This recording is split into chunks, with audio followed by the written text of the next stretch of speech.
Эта история произошла с бабушкой по имени Анастасия Ивановна. Она была старая, но сильная женщина, которая жила в небольшом домике около глубокого леса. Бабушка Анастасия всегда любила природу и животных, и каждый день она выходила на задний двор, чтобы подкармливать птиц и зайцев, которые заходили к ней во двор. Однако, среди всех животных, которые посещали бабушку Анастасию, был один особенный гость – дикий кабан.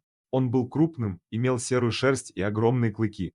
Начиная с одного случайного визита, кабан стал регулярным посетителем у бабушки. Он приходил каждый день, радуясь домашней еде, которую она оставляла для него. Годы проходили, и бабушка Анастасия и кабан стали неразлучными друзьями. Они проводили вместе много времени, гуляли, разговаривали и даже играли в прятки. Бабушка постепенно перестала бояться этого дикого зверя, и между ними возникла особая связь доверия и уважения.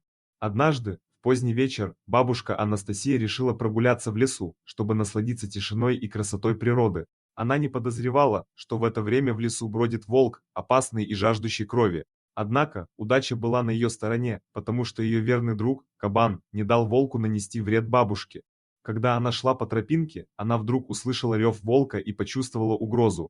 Бабушка понимала, что волк опасен, и попыталась убежать, но была слишком медлительна из-за своего возраста. Именно в этот момент кабан, который присоединился к ней в лесу, ринулся на помощь. Волк и кабан схватились в борьбе, и бабушка Анастасия смогла убежать и спрятаться от них. Кабан справился с волком и отогнал его от бабушки. Затем он вернулся к ней, чтобы убедиться, что она в безопасности. Бабушка была глубоко тронута отвагой и преданностью своего друга.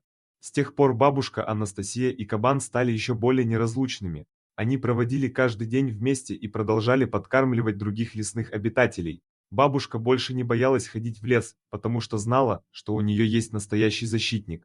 История про бабушку Анастасию и ее дикого друга кабана стала легендой в округе. Люди называли ее бабушкой Кабанятой и уважали ее и кабана за их дружбу и отвагу. Таким образом, благодаря своему долголетнему усердию и доброте, бабушка Анастасия Ивановна не только научила нас заботиться о животных, но и встретила настоящего друга, который спас ее от опасности. Их история доказывает, что настоящая дружба и преданность могут существовать в самых необычных местах и между самыми неожиданными существами. Дорогие друзья, если вам понравился ролик, не забудьте поставить лайк, а также подписаться на наш канал, где найдете еще много интересного, и не забудьте нажать на колокольчик и оставить комментарий.